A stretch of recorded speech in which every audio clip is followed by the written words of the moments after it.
하나님께서 우리에게 주신 말씀입니다. 가르침을 받는 자는 말씀을 가르치는 자와 모든 좋은 것을 함께하라. 오늘 스승의 주일, 우리를 가르쳐 주셨던 과거의 선생님, 지금도 가르치고 있는 선생님들, 우리 자녀들을 가르치는 선생님들, 오늘 하루만이라도 평소보다 더 귀하게 여길 수 있는 날이 되기를 간절히 바랍니다.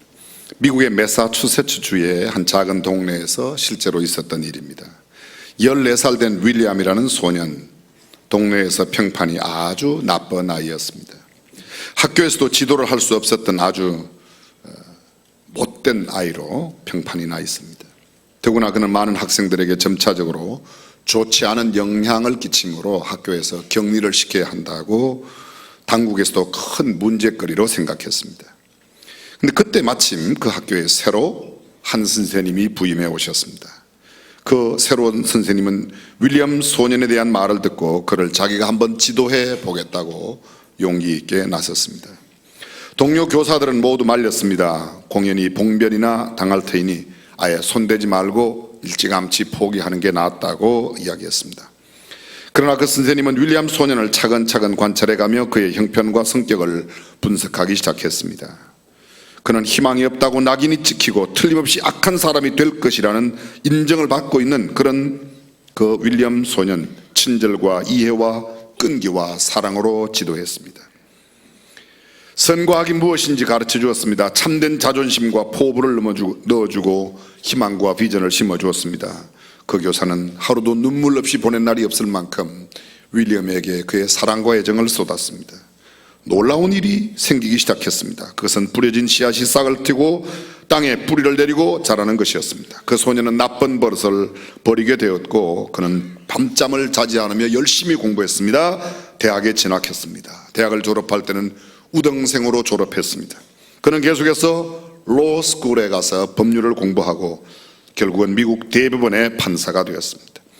뉴욕주의 주지사가 되었고 드디어는 미국의 국무장관의 자리까지 오르게 되었습니다. 어려서 몹쓸 인간으로 점찍혀 버렸으나 그 안에 하나님이 심어놓으신 가능성과 하나님께서 그 안에 심어놓으신 미래의 꿈을 보고 가르쳤던 한 선생님의 아름다운 열매가 세상에 그렇게 나타났던 것입니다. 산책하는 사람들의 길거리에 방해물로 있었던 돌덩어리 속에서 로댕은 생각하는 사람을 볼 수 있었습니다. 소크라테스의 아버지는 남들은 업신여기는 별것 아니라고 생각하는 바위덩어리 속에서 위대한 사자상을 보고 사자를 조각해냈습니다. 남들은 우습게 보았던 그 돌덩어리 속에서 미켈란젤로는 다비드상을 보았습니다. 그리고 무엇보다도 금광석을 알아보는 사람은 남들은 우습게 여기는 돌멩이 가운데 금을 알아보게 되어 있습니다. 미켈란젤로, 여러분들이 많이 들으셨을 겁니다. 뒤에도 잠시 말씀드리겠습니다만 그는 참 남다른 해안을 갖고 있었습니다. 마찬가지입니다. 우리 안에 하나님께서 두신 그 무한한 가능성, 하나님의 꿈과 비전을 볼 수 있는 사람들만 이렇게 그들을 개발해내고 교육시켜 위대한 사람으로 세울 수 있는 겁니다. 교육의 가장 소중한 것은 사랑이라고 말합니다. 경기도 고양시 향동 산꼭대기에 위치한 중증장애인들의 보금자리 천사의 집, 어쩌면 여러분도 텔레비전에서 한두 번 보신 적이 있으실지 모르겠습니다. 장애인들을 보살피는 키가 130cm, 몸무게 28kg의 작은 체구를 가진 장순옥 씨, 금년도 60세입니다. 뒤에서 보면 영락없는 어린아이지만 40명이 넘는 장애인 아이들의 엄마 역할을 하고 있습니다. 체구는 작아도 어려운 이웃을 사랑하는 그의 마음은 그의 키보다 훨씬 큽니다. 장순옥 씨가 어릴 때부터 어려운 이웃을 위하여 살겠다고 결심한 데는 그만한 아픔이 있었기 때문입니다. 선치는 장 씨가 태어나자마자 전쟁에서 전사했습니다. 어머니는 척추장애를 가진 그를 고아원에 맡기고 재혼했습니다. 순옥 씨는 17년 동안 외롭게 고아원 생활을 하고 무작정 서울로 올라와 봉제 공장에서 일하기를 10년, 자신과 같이 어려운 처지에 있는 장애인들을 돕기 위해 틈틈이 장애인 시설을 찾아가 자원봉사 활동을 잊지 않았습니다. 이런 그녀의 착한 마음에 반한 홍승만이라고 하는 형제, 목사인데요, 결혼을 해서 가정을 이루었습니다. 처음 받아보는 사랑과 벅찬 행복의 신혼생활 잠시 두 사람 사랑의 결실로 태어난 딸, 그 그도 역시 지적 장애인으로 태어났습니다. 순옥 씨는 아이가 장애를 가지고 태어난 것이 자기의 탓인 것만 같아서 깊은 절망에 빠져 지냈습니다. 하지만 어려운 이웃들을 위하여 살겠다고 하는 결심했던 그 자신의 어린 시절의 생각, 그것만큼은 포기하지 않고 용기를 내어 1993년 방 2칸, 지금부터 23년 전에 방 2칸을 빌려서 천사의 집을 시작하고 주변에 있는 장애인들을 모아서 엄마 역할, 선생님 역할을 했습니다. 아침에 눈 뜨자마자 장애인들의 아침 식사를 준비하고 아이들을 학교 보내고 재활치료 위해 장애인들을 병원에 데려다 주느라고 잠시 엉덩이 붙일 틈도 없이 얼마나 바쁜 시간을 보냈는지 모릅니다. 그러나 그녀의 입가에 늘 미소가 번졌습니다. 성치 못한 몸으로 그 많은 식구를 거둘 수 있었던 비결을 묻는 기자의 질문에 순옥 씨는 간단하게 대답했습니다. 받은 사랑을 전하기만 할 뿐 내가 하는 것은 아무것도 없다고 말했습니다. 참된 교육은 사랑으로 이루어지는 겁니다. 한 3년 전으로 기억합니다. 말씀 가운데 여러분에게 소개했던 이야기, 학교에서 분유와 건빵을 배급해 주던 시절, 아이들은 늘 배가 고파 무엇이든지 한번 실컷 먹어보는 게 소원이었는데 어떤 날 몇 명의 아이들이 실컷 먹자고 학교에 있는 급식 창고 문을 열고 들어갔습니다. 건빵을 주머니에 잔뜩 쑤셔 넣고 그리고는 입에는 분유를 한 움큼씩 다 털어넣습니다. 물 없이 마시자니 얼마나 마른 기침이 나왔겠습니까? 콜록콜록 마른 기침 밖으로 나오는데 마침 그때 그 옆을 지나가던 선생님, 분유 창고에, 급식 창고에서 기침 소리를 듣고 찾아갔습니다. 아이들은 생각했습니다. 끝났구나, 이제 오늘 맞아 죽는구나 생각했겠죠. 근데 선생님은 아이들한테 이놈들아, 물도 없이 분유를 마시면 어떡하냐, 이 물 마시면서 먹으라고 물을 준 거예요. 아이들은 코끝이 찡해졌습니다. 그들 모두가 다짐했습니다. 나도 다음에 선생님 같은 선생님이 되어야지. 회초리 대신 물 한 컵으로 아이들을 가르쳤던 선생님의 사랑이 훗날 훌륭한 사람들을 틀림없이 만들었을 거라고 생각합니다. 이런 훈훈한 기사가 있는가 하면 오늘 우리가 살고 있는 시대에 참 스승을 찾아보기가 그렇게 쉽지 않습니다. 얼마 전 전국의 초중고등학교 585명을 대상으로 설문조사를 실시했습니다. 학교 선생님 중 존경하는 선생님이 있는가라는 질문에 무려 69.9%가 존경하는 선생님이 없다고 대답했습니다. 여러분들은 어떤 정도의 통계를 받아야 놀랍니까? 선생님을 존경하지 않는데 교육이 이루어질까요? 그건 불가능해요. 지금 교육이 거의 이루어지지 않는다고 보는 편이 나을지도 모르겠습니다. 선생님을 존경하지 않는 이유에 대해서 물어봤습니다. 원래 존경할 만한 부분이 없어서 73.3%, 선생님이 학생들에게 사랑과 관심을 주지 않아서 10.8%, 개인적으로 실망한 경험이 있어서 9.1%, 수업을 잘 못해서 6.8%, 잘 못 가르치다 6.8%. 근데 대부분의 가장 큰 것이 그냥 기본적으로 선생을 싫어하는 겁니다. 선생님을 싫어하는 겁니다. 존경할 만한 선생님이 갖추어야 할 가장 중요한 점은 무엇이냐고 물어봤습니다. 학생에 대한 사랑과 관심이라는 응답이 70.1%. 학생들이 선생님의 사랑을 가장 바라고 있다고 그 결과 이야기하는 겁니다. 사랑하는 성도 여러분, 저와 여러분은 존경하는 선생님, 내가 큰 영향력을 끼쳤던 그런 선생님 가슴 속에 남아있는 분이 있습니까? 있다면 우리는 그분들에 대한 어떤 태도를 갖고 있습니까? 오늘 성경은 이렇게 말합니다. 가르침을 받는 자는 말씀을 가르치는 자와 모든 좋은 것을 함께 하라고 이야기하고 있습니다. 예전에는 군사부일체라고 그랬습니다. 임금과 선생님과 아버지는 하나라고 그랬습니다. 신구약 성경에 스승, 선생, 선생님이라는 단어가 무려 73번이나 담겨져 있습니다. 중국의 속담에는 하루를 배워도 선생이고 하나를 배워도 선생이다. 그러면 이 세상에 선생 아닌 사람이 아무도 없죠. 공자님은 이런 말씀을 하셨어요. 삼인지행이면 필요하사라. 세 사람이 길을 가면 그 중에 한 사람은 반드시 선생이다. 나보다 나은 사람 배울 게 있다. 나보다 못한 사람 그렇게 살지 말아야지. 나와 같은 사람 다 함께 배워야 하는 것, 그게 반드시 서성이 있다고 이야기했습니다. 아리스토텔레스는 말하기를 국가의 장래는 교육에 달려있다. 한 나라의 민족과 사회는 오늘의 교육이 어떻게 어떻게 이루어지느냐에 달려있다고 말합니다. 교육이란 말 이미 말씀드렸지만 무엇을 가르쳐 넣어주는 게 아니라 하나님께서 넣어놓으신 것을 끄집어내어 그것을 개발하여 살아가도록 만드는 에듀카트, 그게 교육이라고 말씀드렸습니다. 교육학자 스펜서는 말합니다. 교육의 최대 목적은 지식이 아니라 행동이다. 루소는 말했습니다. 교육의 목표는 사람을 만드는 데 있다. 사람이 행복하고 행복하지 않느냐의 행복의 기준은 그가 어떤 신앙관을 갖고 살아가느냐입니다. 어떤 삶의 형태, 라이프 스타일은 배운 것 같고, 자주 말씀드리지만 배운 게 없어 농사 짓고 배운 게 없어 장사하고 배운 게 없어 뭐 운전하고 그런 게 아니에요. 운전을 배워서 운전하고 농사를 배워 농사 짓고 장사를 배워 장사하는 겁니다. 근데 똑같은 장사를 해도 어떤 사람은 행복하게 하는 사람이 있고 어떤 사람은 굉장히 불행하게 하는 사람이 있어요. 기억나세요? 건축 현장. 나신다는 이야기인지 안 나신다는 이야기. 근데 이야기를 하면 여러분들이 기억날 거예요. 이제 한 90번만 하면 100번 될 거예요. 똑같이 벽돌을 쌓는데 조금 나요? 아직도 안 나는 분들 많이 계세요. 똑같이 벽돌을 쌓고 있는 사람이 있습니다. 첫 번째 사람에게 갔어요. 나는 배운 게 없어. 이 짓 하고 계속 그래 산다. 정말 입이 맨날 이만큼 나와가지고 벽돌 쌓는 사람이 있습니다. 그 사람 하루 일당 10만 원 받습니다. 두 번째 사람, 내가 이렇게 벽돌을 쌓아 돈을 받으면 내 가족이 먹고 살 수 있습니다. 벽돌 쌓아, 그 사람도 10만 원 받습니다. 세 번째 사람, 나 같은 사람이 어떻게 벽돌 쌓는 기술을 배워서 하나님의 성전 짓는 일에 쓰임받는지 모르겠습니다. 행복해 죽겠습니다. 똑같은 현장에서 일하는데 생각이 전혀 다릅니다.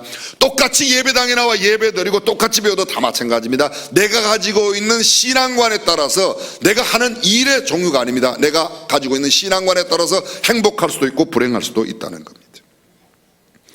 인류 역사의 가장 위대한 스승이 누구일까? 두말할 것도 없이 예수님이죠. 예수님 어떤 교사예요? 위대한 스승, 스승 중에 스승이 예수님이십니다. 만왕의 왕, 만주의 주 되시고 모든 스승의 스승 되시는 주님, 그분의 가르침은 남다릅니다. 마태복음 7장 28절 이하 29절에 보면 예수님의 가르침은 권세가 있다. 이는 그 가르치는 것이 서기관들과 바리새인들과 같지 아니하고 권세 있는 자와 같았다. 권세 있는 가르침이었습니다. 마태복음 11장 29절에 나는 마음이 온유하고 겸손하니 나의 멍에를 메고 내게 배우라. 내 멍에는 쉽고 가벼움이니라. 주님은 온유하고 겸손한 분으로 쉽게 가르쳐 주시는 분이에요. 주님께 배우는 것은 결코 어려운 게 아닙니다. 예수님 위대한 선생님이라고 요한복음 13장 14절 말씀, 그는 내가 주와 스승이 되어 너희의 발을 씻겼으니 너희도 가서 다른 사람의 발을 씻겨주어라. 너희가 서로 사랑하면, 내가 너희에게 말한 대로, 내가 너희에게 본을 보여준 대로 너희가 서로 사랑하면 모든 사람이 너희가 내 제자인 줄 아리라. 섬김의 본을 보여주신 모습, 위대한 선생님의 모습입니다. 예수님은 준비를 철저히 하셨습니다. 누가복음 3장 23절 이하, 그분은 3년 동안의 사역을 위하여 30년 동안 준비했습니다. 우리는 30분 준비해서 30시간 써먹으려고 합니다. 예수님은 30년 준비하셔서 3년간 가르치셨습니다. 사회적으로, 인격적으로, 정서, 도덕, 지적으로 모든 면에 그분은 준비하시고, 마지막으로 그분의 가르치심은 사랑이 핵심이었습니다. 교육과 페스탈로치, 교육에 있어서 가장 중요한 것은 손이 아니요 머리도 아니요 가슴이다. 예수님의 사랑, 예수님 주변에 있었던 사람들은 예수님의 사랑을 모두 다 받았습니다. 우리는 이상하게 성적을 매겼는데요, 저는 이번에 새롭게 알았습니다. 예전에 통신표, 통지표라고 그래서 학교에서 성적 받으셨죠? 아마 50대 이상은 다 통지표, 통신표 시대예요. 지금은 그런 게 없어졌어요. 지금은 통신 연락하는 게 그런 성적이, 옛날에는 통신표에는 몇 명 가운데 몇 등 나타나고 그 다음에 수미양가, 그죠? 제가 멀쩡하게 생겼어도 반응이 없으면 상당히 시험을 받아요. 그러니까 수미양가, 저는 그 수미양가가 가, 양 이런 건 무조건 나쁘다고 생각했었어요. 근데 지금 생각해 보니까 그 가, 양 나오는 게 진짜 양갓집이에요. 가가 뭐냐? 가능성이 있다는 거예요. 양은 뭐냐? 양호하다는 거예요. 미는 뭐냐? 아름답다는 거예요. 우는 우수하다, 수는 빼어나다. 그게 본래 그게 수미양가가 나쁜 말이 하나도 아니에요. 근데 우리는 그냥 양가 받으면 그거는 뭐 50점 40점으로만 생각하기 때문에 문제가 된 거지, 본래는 굉장히 좋은 의도로 만들었는데 그거를 잘 몰라서 선생님들이 아예 그냥 그거 폐기시키고 요사이는 성적은 안 매겨, 등수는 안 매기더라도 수미양가 내는 거는 내가 가봐, 야 나는 가능성이 많구나 이렇게 생각하면 되는데,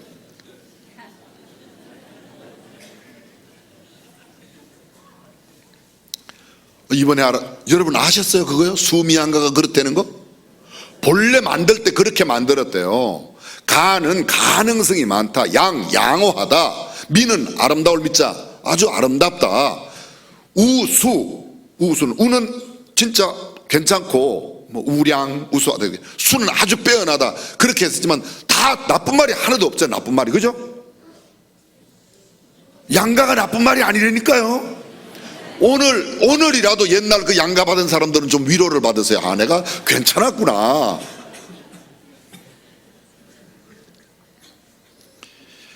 헬렌은 듣지도 못 보지도 말하지도 못하는 삼중 장애인이었습니다. 거의 짐승처럼 살았다고 합니다. 헬렌 켈러를 가르치게 왔던 선생님 모두가 다 포기하고 갔지만 마지막 선생님이자 그의 일생을 바꿔놓았던 앤 슬리반, 우리 너무도 잘 알고 있습니다. 그가 처음 그를 만나서 한 일이 남다릅니다. 헬렌 켈러가 하버드 나온 거 아시죠? 헬렌 켈러가 하버드를 나왔어요. 미국은요 장애인들이 살기에 편리한 시설이 다른 후진국들에 비해서 잘 돼 있는 건 틀림없어요. 그러나 성적이 안 되는데도 장애인이기 때문에 너는 하버드 넣어준다, 그런 나라는 아니에요 미국은. 그럼 그 정도 실력이 되니까 그렇게 간 거겠죠. 근데 훗날 그가 그렇게 훌륭한 사회학자가 되고 봉사자로서 섬겼던 헬렌에게 어떻게 당신이 그렇게 유명한 사람이 되었는가, 그건 딱 한 가지 들고 있습니다.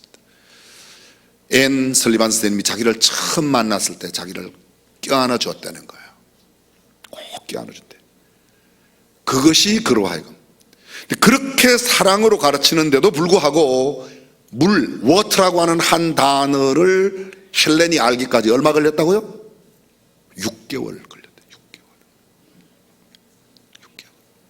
단어, 물이라고 하는 단어, 촉각 언어로 손바닥을 비벼주고 거기다가 WATER 이거 하나 알려주는데 6개월 걸렸다는 거예요. 제 아내가 가끔 예배를 1부부터 4부까지 드리고 그래요. 근데 제가 여기서 광고하고 집에 가서 이야기하면요 그 자기 광고 시간에 못 들었대요. 4번을 듣고도 못 들었대요. 저는요 그때 여기서 이렇게 올라와요. 참 올라와요. 근데 헬렌 켈러 이야기 듣고 한 6개월 동안은 이야기를 뭐 6개월은 아니라 이해될 때까지.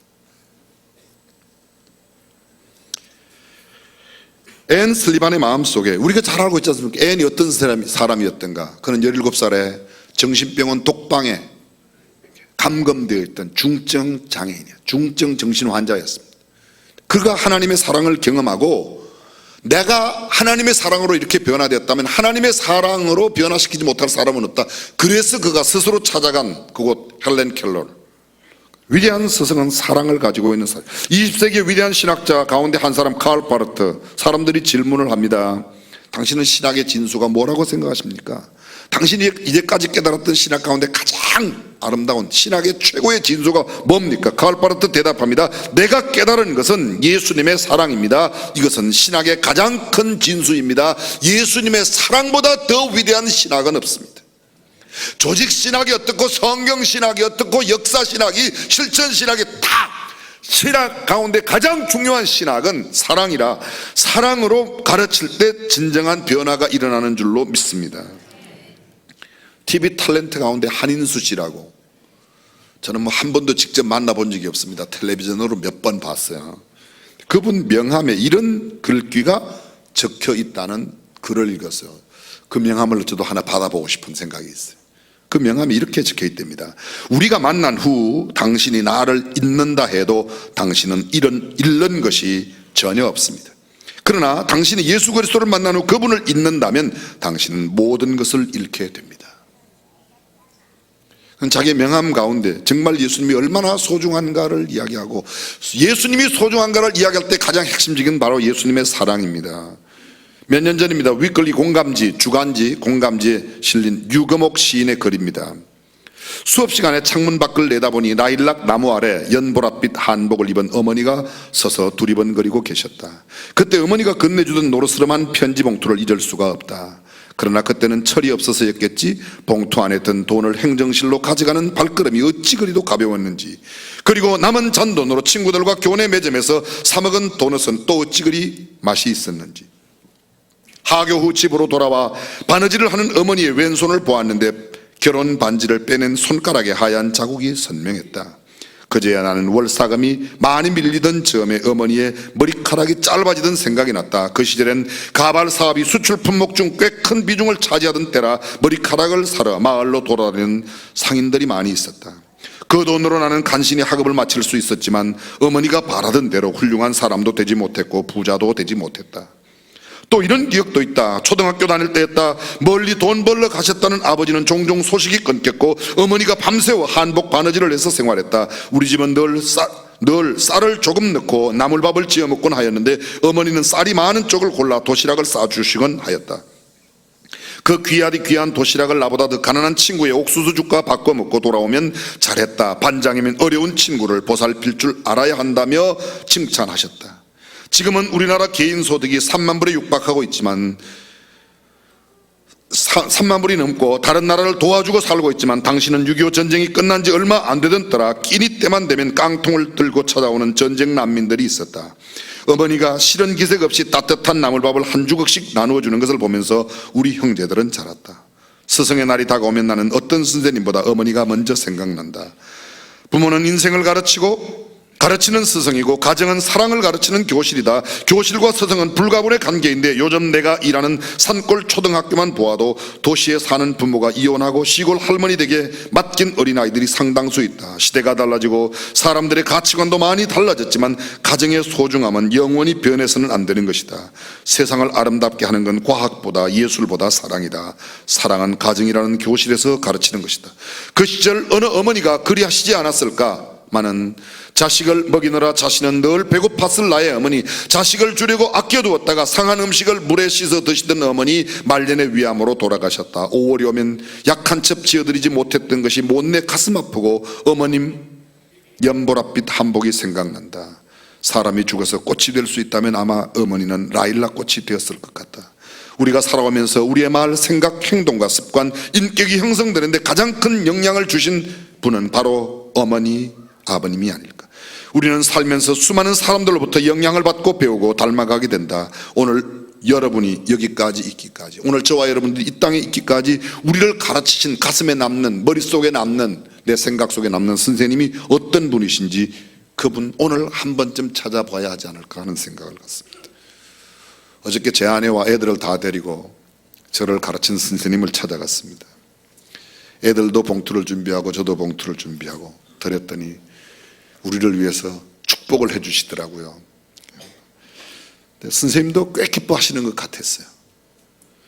우리들도 나오면서 참 마음이 훈훈했습니다. 온종일 가슴이 따뜻한 하루를 보낼 수가 있었습니다. 요즘 스승으로 산다는 것이 너무 어려운 시대가 되었습니다. 가르치려고 하는 사람들은 넘쳐나는 시대이지만 정말로 따뜻한 사랑을 전해주는 스승다운 스승이 희귀한 시대가 되었습니다. 예수님은 우리에게 이렇게 마지막 남기신 말씀으로 너희는 가서 모든 족속으로 제자를 삼아 아버지와 아들과 성령의 이름으로 침례를 주고 내가 너희에게 분부한 모든 것을 가르쳐 지키게. 너희는 가서 모든 족속으로 제자를 삼아. 누구 제자요? 예수님 제자 삼아. 예수님 제자를 삼아서 그들에게 예수님께서 가르치신 것을 잘 가르치라고 말합니다. 야고보를 통하여 주님은 말씀하십니다. 내 형제들아, 너희는 선생된 우리가 더 큰 심판 받을 줄을 알고 많이 선생되지 말아라. 참다운 선생 되는 것이 중요하다. 많이 선생되려고 하지 말라고 하고 있습니다. 하나님은 왜 이런 상반된 말씀을 주실까요? 이유는 스승으로 산다는 것이 매우 힘들다는 이야기입니다. 스승답게 살아가는 일이 쉽지 않다는 이야기입니다. 그렇습니다. 이 시간은 하나님 앞에서 가르치는 사람, 목회자로서 살아간다는 것의 의미를 생각하고 정말 우리가 어떻게 하나님 앞에 서야 하는가를 다시 한번 생각해 보려고 합니다. 디모데후서 4장에 보면 이런 말씀이 있습니다. 때가 이르면 사람들이 건전한 교훈을 받으려 하지 않고 귀를 즐겁게 하는 말을 들으려 하고 자기네 욕심에 맞추어 스승을 끌어들일 것이다. 그들은 진리를 듣지 않고 허탄한 이야기에 귀를 기울일 것이라고 이야기하고 있습니다. 사람들은 자신을 빛나게 해주고 자신의 욕심을 채워줄 수 있는 거짓된 스승을 찾습니다. 나를 바르게 가르쳐주고 내 잘못을 지적해주고 올바른 길로 인도하는 스승을 두기를 원치 않는 시대가 될 거라고 말합니다. 몇 년 전입니다. 한 4년 된 것으로 기억하는데요. 서울의 유명한 백화점에서 30대 40대 고객 590명 590명을 대상으로 설문조사를 실시했습니다. 스승의 날 가장 선물을 하고 싶은 대상이 누구냐? 40%가 학원 선생님이라고 그랬어요. 학교 선생님한테 선물을 주겠다는 사람은 23%에 그쳤습니다. 영혼과 올바른 가치를 가르쳐 주는 것보다는 당장 내게 필요한 지식, 좋은 학교 넣어줄 수 있는 그런 선생님에게 사람들이 더 많이, 실제로 세상이 그런 것 같습니다. 지금은 거의 이 물질 만능주의, 그 다음에 지식주의.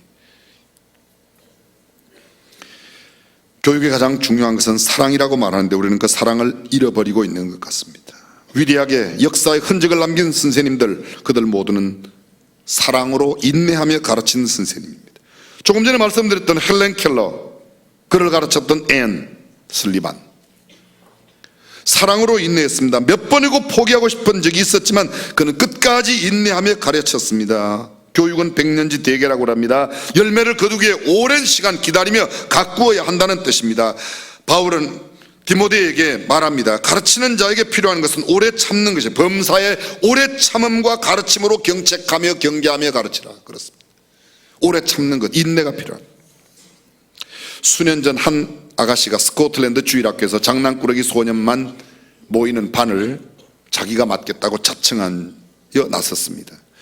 그 중에 보비라는 소년, 다룰 수 없는 골칫거리 아이였습니다. 주일학교에서는 이 여선생님이 새 옷 한 벌을 가지고 보비의 집을 방문하여 계속 출석을 잘 하도록 했습니다. 여선생님이 보비의 집을 방문했을 때 보비는 씻지 않아 뗏물이 흐르는 얼굴에 머리는 빗질을 하지 않아 헝클어져 있었고 그가 입고 있는 옷은 진흙탕에 굴러 마치 걸레와 같았습니다. 선생님 보비에게 새 옷을 갈아입히고 교회에 잘 나오도록 부드럽게 이야기했습니다. 그러나 보비는 여전히 교회에 나오지 않았습니다.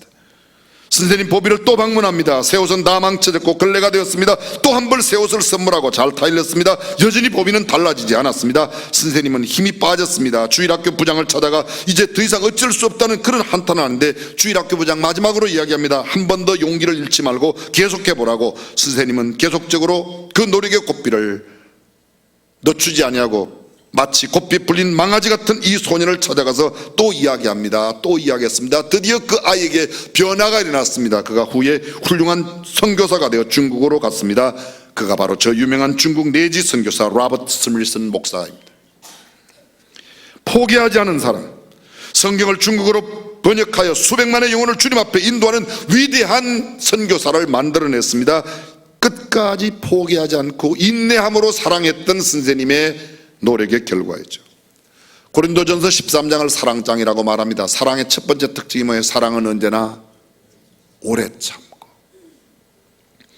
사랑으로 교육한다는 것은 곧 오래 참는다는 겁니다. 베드로후서 3장 9절은 말합니다. 주의 약속은 어떤 이에 더디다고 생각하는 것 같이 더딘 것이 아니라 오직 너희를 대하여 오래 참으사 아무도 멸망치 않고 다 회개하기에 이르기를 원하시느니라. 집 나간 아들이 돌아오기를 밤마다 문 열어놓고 기다리는 아버지 어머니의 심정으로 기다려주는 스승은 포기하지 않습니다. 참된 스승은 포기하지 않는 스승이 참된 스승이라고. 기다림을 마치 숙명처럼 운명처럼 받아들이고 기다리는 사람. 누가복음 15장에 보면 이런 양을 찾아 나서는 목자처럼 99마리를 두고 그 잃어버린 양 한 마리를 찾고 나면 기뻐서 어깨에 메고 돌아와 온 집안 사람들, 친구들, 이웃들을 불러 잔치를 베풀하고 내가 잃어버린 양을 찾았다고 말하는 그런 기쁨 가운데 있는 것처럼 한 사람의 흐트러진 모습을 바르게 잡아 옳은 대로 돌아오게 하는 선생님이야말로 얼마나 위대한 분인지 모릅니다. 선생님, 그들을 위하여 기도하죠. 오늘 성경은 말합니다. 가르침을 받는 자들, 이렇게 기도하며 인내하고 사랑으로 가르치는 선생님에게 좋은 것을 함께 하라고 말합니다. 왜 그렇습니까? 이어지는 6장 8절 말씀, 갈라디아서 6장 우리가 6절이 본문인데 8절에 보면요, 자기의 육체를 위하여 심는 자는 육체로부터 썩어진 것을 거두고 성령을 위하여 심는 자는 성령으로부터 영생을 거둔다. 바른 길로 행할 때 좋은 열매를 맺습니다. 좋은 나무가 좋은 열매를 맺는 것처럼 좋은 길로 행하도록 가르치면 결국 좋은 결과를 얻는다는 겁니다. 전도서 기자가 말합니다. 지혜자의 말씀은 찌르는 채찍 같고 회중의 스승의 말씀은 잘 박힌 못 같다고 말합니다. 일의 결국을 다 들었으니 하나님을 경외하고 그 명령을 지킬 것이니라. 그렇습니다. 미켈란젤로 이야기한다고 했으니까 그 이야기만 하고 마치겠습니다. 미켈란젤로 그 선생님 미켈란젤로를 데리고 술집 앞에 갔습니다. 술집 앞에 조각이 있는 것을 보면 뭘 보냐, 정말 술집 앞에 멋진 조각이. 다시금 큰 대성당에 데려갔습니다. 그 안에 있는 아름다운 조각을 보여주고 이야기합니다. 너는 어떻게 하면 훌륭한 조각가가 될 수 있겠냐고 묻는데 열심히 조각을 연습해서 멋진 조각을 하면 된다고 했는데 선생님 말하기를 그게 아니다. 네가 무엇을 위하여 조각을 하느냐가 중요하다. 여기 술집 앞에 두는 조각을 만드느냐 아니면 예배당 안에 두는 조각을 만드느냐. 그래서 만든 게 뭐예요? 다비드상도 만들었어요. 여러분, 성베드로 성당 누가 건축했죠? 아니 이건 흘러가는 걸 봐도 알 수 있지 않습니까? 찍어도 맞추는 거 아닙니까? 미켈란젤로, 그죠? 얼마 받았다고 그랬죠? 고마워요, 잊어주셔서. 지금 오늘날 돈으로 계산하면 미켈란젤로가 성베드로 성당 건축하고 받은 돈이요 2조 9천억을 받았어요. 이런 푼돈에는 여러분들은 놀라지 않으세요? 2조 9천억. 참, 이런 큰 돈에도 놀라지 않는데 참, 학교 건축한 거면 또 잘 안 하시는 거 보면 잘 모르요 2조 9천억.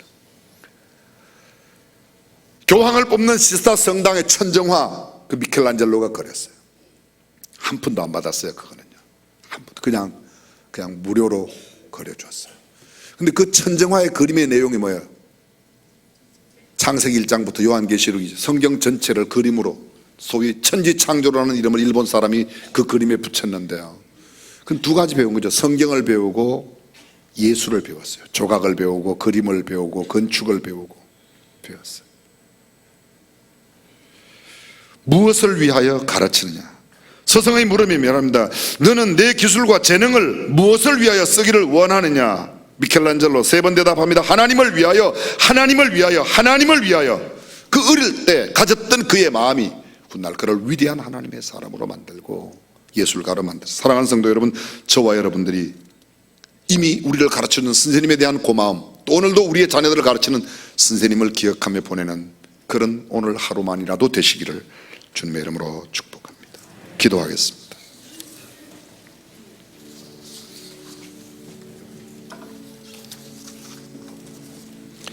전능하신 우리 하나님, 오늘 우리가 있기까지 우리를 낳아주신 부모님, 또 우리를 가르쳐주신 선생님이 있음을 알고 그분께 늘 효도하며 모든 좋은 것을 함께하는 성경의 말씀을 실천하는 우리가 되게 하여 주옵소서. 예수님의 이름으로 기도합니다.